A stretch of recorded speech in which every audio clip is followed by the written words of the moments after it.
So, welcome, Kira Matus from Hong Kong. And this is Consumption Conversations. And with this time, we're having a conversation which is related to you as someone who is interested in sustainable lifestyles and a member of the executive board of SCORAI, and also because you are located in Hong Kong, which is perhaps a very different and interesting case to look at, which has very high HDI. So we're on very high level of education and services. But on the other hand, it has an ecological footprint which isn't so low. And there's curious questions as to where are we and where are we in Hong Kong? So first of all, would you introduce yourself and introduce perhaps a couple of sentences on the context of Hong Kong? So first of all, I'm Kira Matus. I am a professor at the Hong Kong University of Science and Technology. My expertise is in public policy and sustainability, and I've been doing a lot of work for years on sustainable production and consumption. And so one of my streams of research of late has been into sustainable lifestyles in Hong Kong from a variety of angles. Some of my other work is actually around net zero technologies and green buildings, for example, which is a slightly different angle. But I have an ongoing project with some students and colleagues actually trying to use some of the work that's been done in places like Canada and understand how drivers of lifestyle choices in Hong Kong are kind of the same or different and how they overlap. And in fact, one of our really interesting comparators, and we don't have all the data yet here, is looking at how we are the same or different than Vancouver. Because if you know anything about Vancouver, you know half of Hong Kong moved to Vancouver.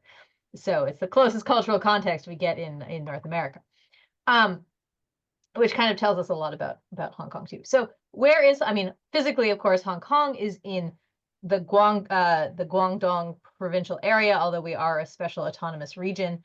Guangdong is, and kind of the this whole what we call the Greater Bay Area is one of the most large and dense human agglomerations on the planet. Depending where you draw the line, there's between 130 and 180 million people in this corner of the planet. We are called, among other things, the world's factory, although Shenzhen has popped up a few miles north of us to become one of the great high-tech cities of the world. Hong Kong, of course, is older. It was a British territory until 1997.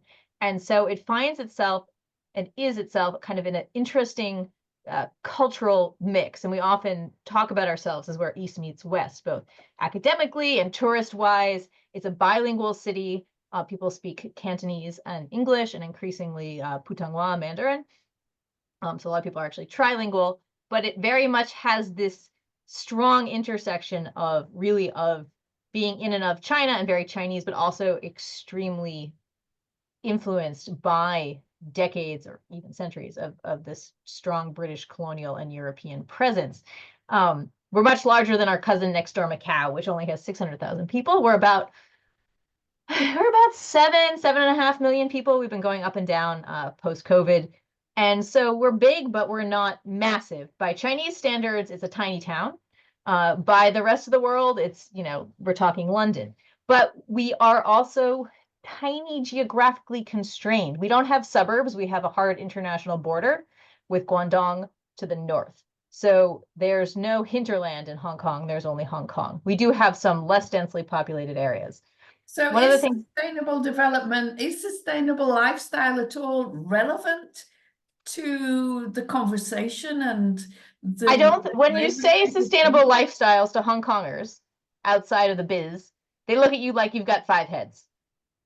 So one of the really interesting things about Hong Kong is it has a very green city reputation because it's literally a green city, but not the way that most cities are. So I was about to say is that Hong Kong is 60% conservation, no construction land.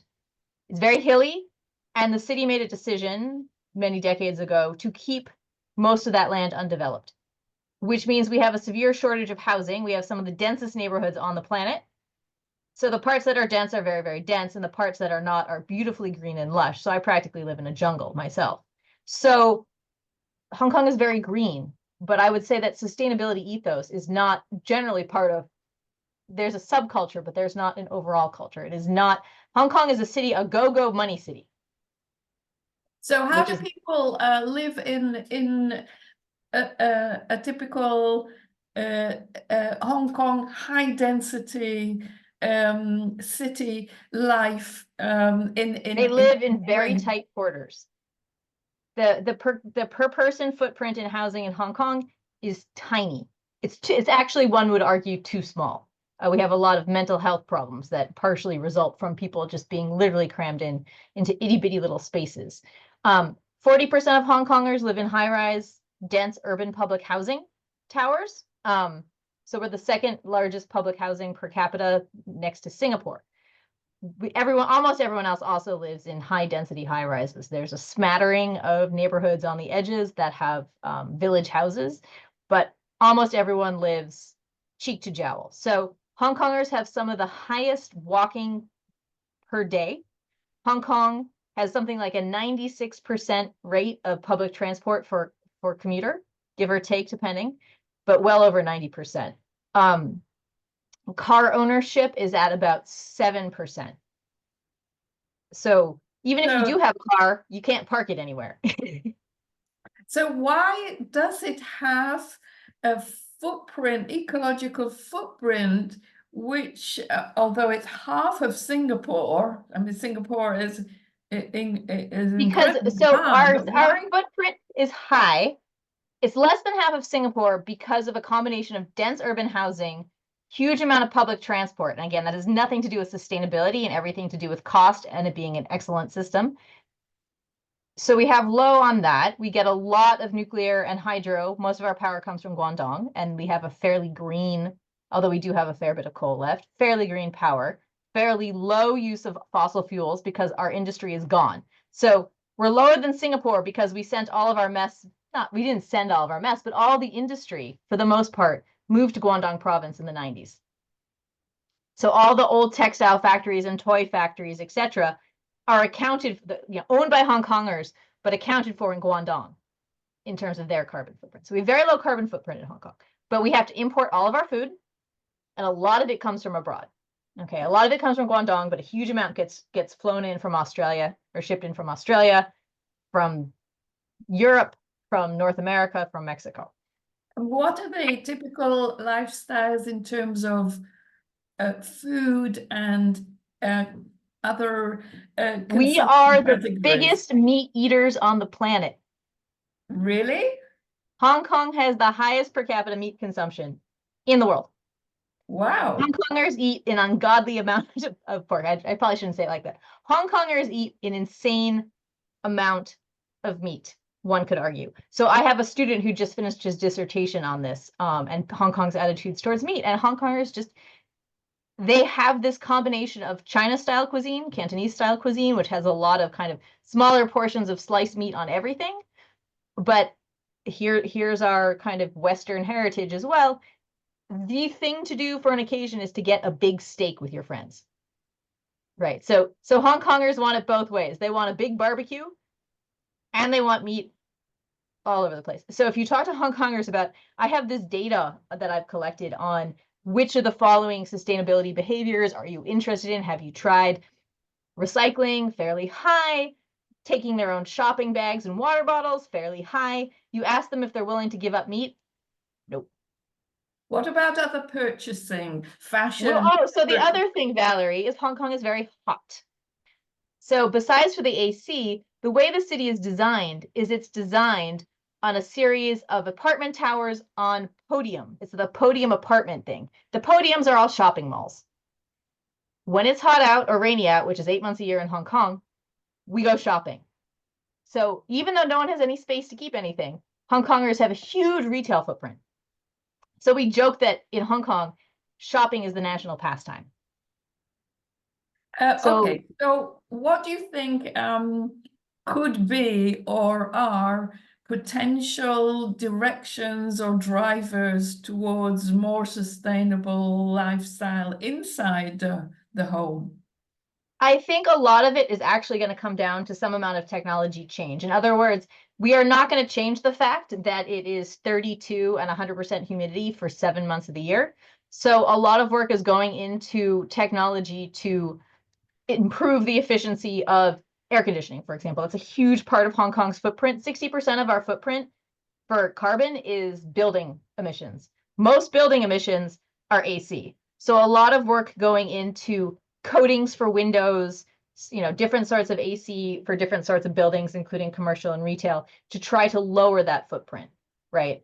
But it's very difficult because a lot of the housing is quite old and people aren't necessarily willing to invest in that. So you can maybe get some purchase on that at the kind of commercial scale or the retail scale, or maybe even the housing authority scale. But to get apartment level scale in older housing stock, which is a pretty high proportion, is aging. Our city is literally aging.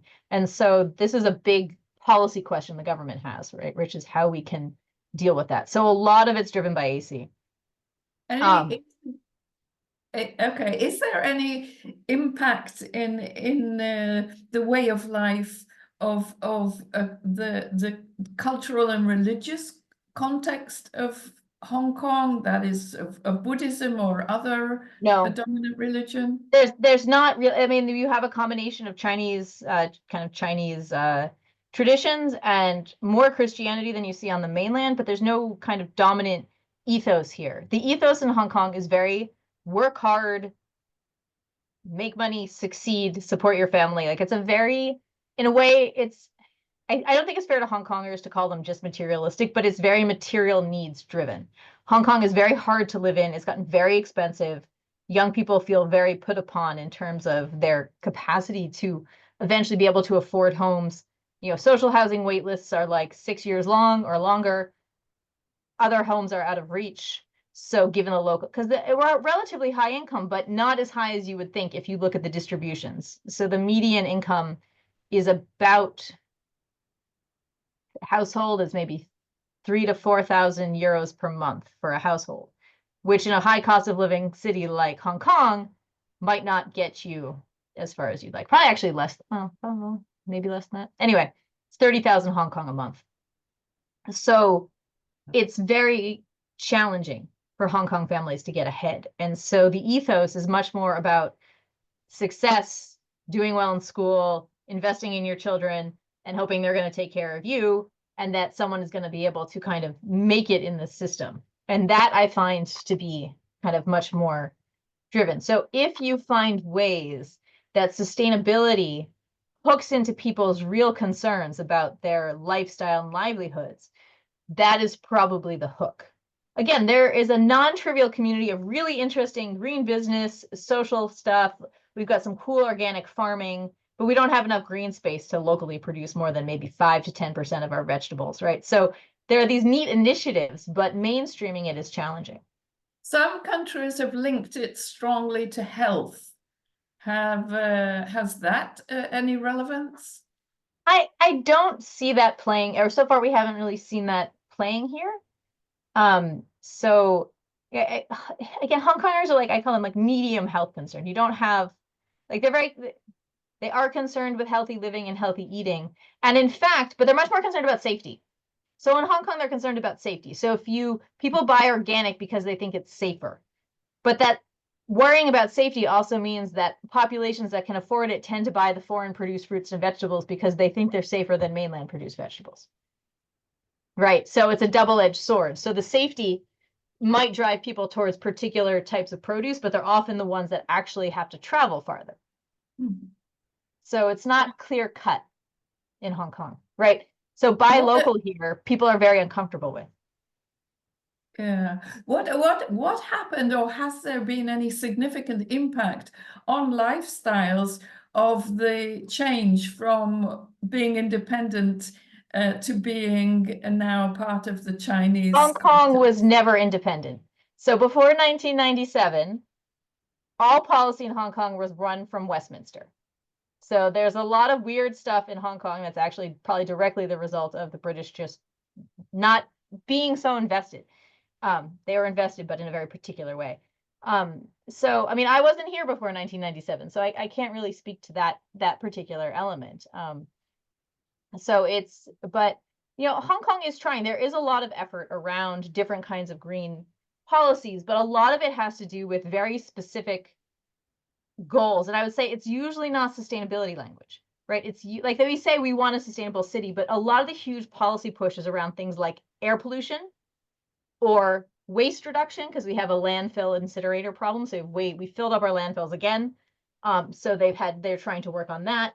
Work on reducing single-use plastics and plastic pollution has had a lot of more kind of traction and success. But the idea of linking it together as a sustainable lifestyle doesn't have the same, it's just a very different discussion than my colleagues in, say, the Netherlands. So Hong Kongers have this like more pragmatic attitude about these sorts of things. And we do have fairly low recycling rates because of a bunch of historical issues with it not actually getting recycled. So people have very kind of low trust that it's actually meaningful. But also Hong Kongers value their environment very highly. As I said, they've actually made a multi-generational probably hit on themselves by continuing to resist development of a lot of this protected green space. Hong Kongers are very strongly attached to their local environment. So it's not that Hong Kongers don't care, but they have a different set of priorities and a different way of talking about it, I think. So when people say, "Oh, you're so much more sustainable than Singapore," I kind of laugh because I'm not sure that those comparisons you see from looking at the statistics really get at the crux of the matter. Okay, so how do you see things moving forward, let's say in the coming decades in Hong Kong? You see a strong continuation of I think change is working hard coming. and living as well as you can get to, or do you see I don't something see, else? I mean, I don't think that's changing anytime soon. What I do see is I see a few things happening. One, I think that the population is aging and we have a real challenge with demographics. There's just fewer and fewer and fewer children very quickly. That changes consumption patterns in ways good and bad. So, for example, I think there's gonna be a lot more health sector consumption in the future, and that's going to become one of the, right now, paying for your kids to go to school, or not really school, but all the tutoring and the activities and the prep, that's a flashpoint. The new flashpoint is going to be caring for parents and self, right? We don't have a great social safety net for the elderly, but we do have public health care, but that's going to be a huge burden on a low tax area. So they're going to have to figure out how you do that. That's another part of sustainability, right? Is this intra-generational, not just the consumption, but the services. So that is going to, I think, that might have some shifts. I think that Hong Kong has a very strong goal for net zero 2050. Or 2030, sorry. No, 2050. 2030 is coming. 2050. We're not quite sure how to get there. All the plans say we will use innovation, but that's it. And a lot of our innovation plans traditionally are more about like catching up in high tech. But we do see areas of excellence in Hong Kong around, say, green building design. So what I think is going to happen, I think Hong Kong's way of doing sustainability has always been about its infrastructure, right? We're a very high individual choice society in Hong Kong. So I think the way that it gains traction is just by making the default the MTR, we're electrifying the public the public transport that's not electrified, they're electrifying. Huge amount of resources going into, for what personal cars there are, encouraging people to get replaced with electric cars. But they're trying to find this line. They want people to get electric cars, but they don't want people who don't have cars to get cars, right? So they're trying to so again, it's these choices. It's going to be developing greener construction models, upgrading the infrastructure, because that is the part of the footprint that's frankly the largest and where things can be done and kind of built in. And I think that is where I see a lot of traction happening. Whether people will want to keep, we have just like everyone else, we have our versions of the Shine and Temu, except it's Taobao and Alibaba, and it's right here. So it's at least local. We're shipping it like 20 miles, but so there's a lot more online shopping, but I think that's harder to change the mindsets on. But maybe, it could, as things change in other places and the fashions change, you might see that change, right? But I think in Hong Kong, a lot of it's going to be about changing the infrastructures and some of the behaviors around kind of waste and maybe buying less. But I think you have to hook it onto other things, maybe health. But even then, we found that health arguments, people's health consciousness didn't really have a huge impact on their meat consumption. Man, interesting. And then when you, Kira, I'm going to take you look a little wider outside Hong Kong. When you're in the area in East Asia, when you look around East Asia, do you see, or you could say, a point at some country or city and say, listen, we're not quite there in Hong Kong, but look at so-and-so, look at this place, look at that Well, place. I mean, I think it There are depends. So places. for a lot of recycling and end of life, and just overall, Seoul, Taipei, and Tokyo are the ones we usually look at as being ones to watch. Singapore is our always competitor, but as you've said, like they actually have a higher footprint than us, and they actually have worse recycling than us, believe it or not. Yeah. Shocked to discover this. And I actually discovered it from a Singaporean colleague who called me about a potential project about this together several weeks ago.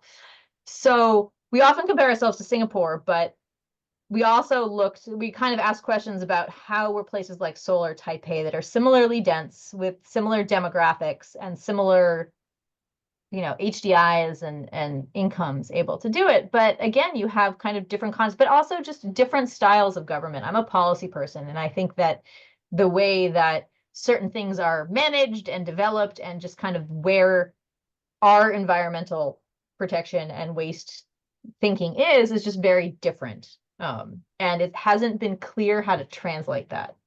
But yeah, that's kind of where we look. I mean, I think Japan's always a great one to look at. Tokyo being the largest city in the world and having done some really neat stuff. Also very, space constrained, maybe not as much as us, but space constrained, but they've done very interesting things with smart cities, smart meters. And we try to do some of that in Hong Kong, but we haven't been maybe quite as ahead of the curve. But again, there's reasons for that, right? Japan, South Korea, much bigger countries, big tech industries to draw on. Hong Kong is very small.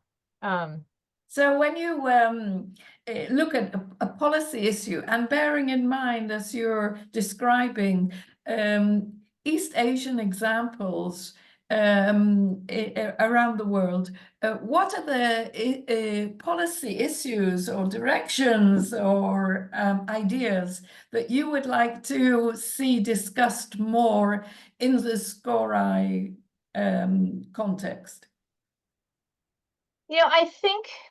I think that sometimes it's just thinking about perspectives outside of kind of the European Western idea.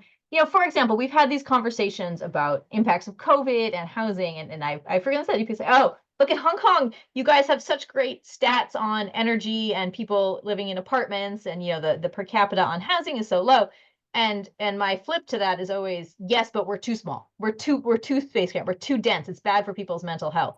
And so this has brought home to me that it's not just about the stuff we buy, but we also have to think about, I think we need to take more seriously the well-being aspects of some of this, right?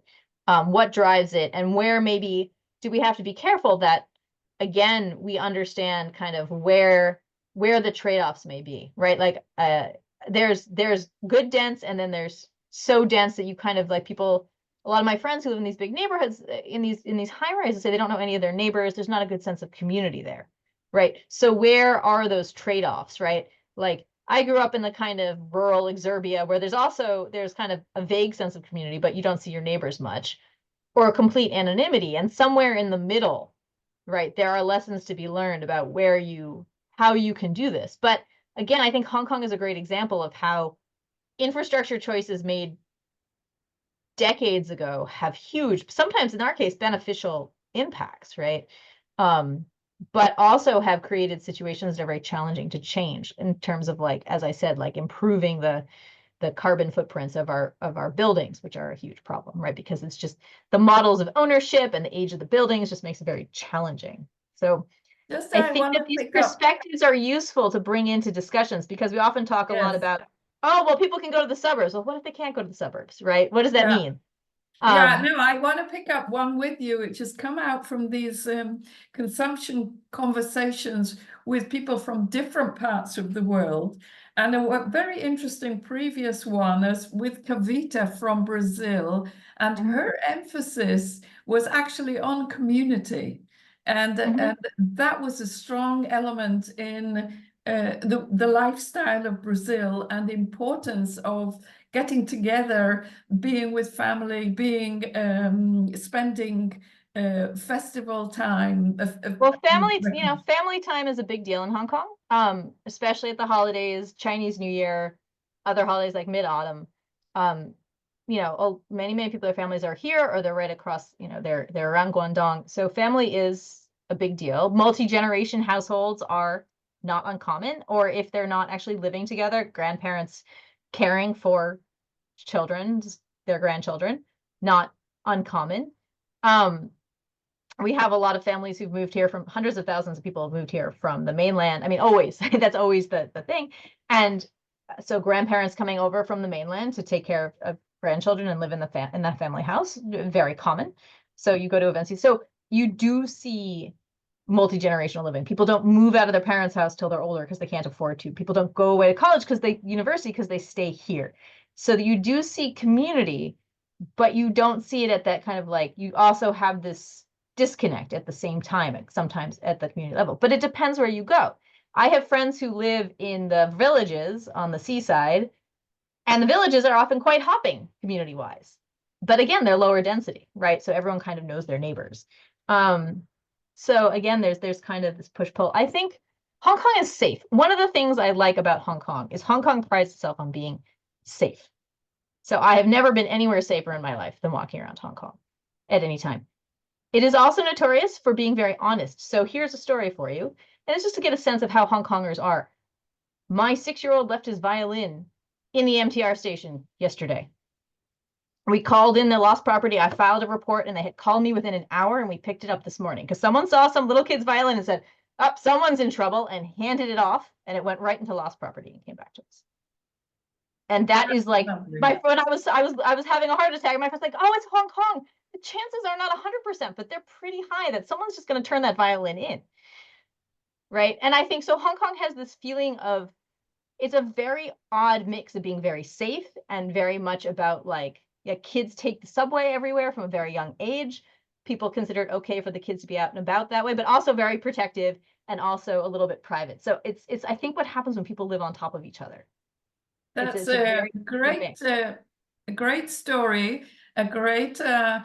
There are videos, there's YouTube videos of people, of like bloggers, like travel bloggers dropping their wallet in a busy place, and like video after video of locals stopping, picking it up. Excuse me, sir, you dropped your wallet. Like this, again, it's not 100%, but Hong Kong does have this sense of the sense of it. And Hong Kong has a sense of identity, and it's very proud of its identity, that it's not quite this and it's not quite that, right? And I think it has a different sense of community than Brazil for sure. But again, it is challenged by its living conditions. Yes, I think you have shown in this very fascinating conversation, which I hope many people will take a time to listen to and to learn from that. But it shows, it demonstrates very strongly the importance of understanding that there are different contexts and different attitudes in different parts of the world, and that was what we're trying to pick up here. So Kira, thank you very much for joining us for this conversation. Have a great day. I'm always happy to talk about Hong Kong, and everyone should come visit us because we have panda bears. That's our new line. We have panda bears. Anyway. Great. Lovely. Thank you very much, Kira, and have a good day. Thanks, Valerie.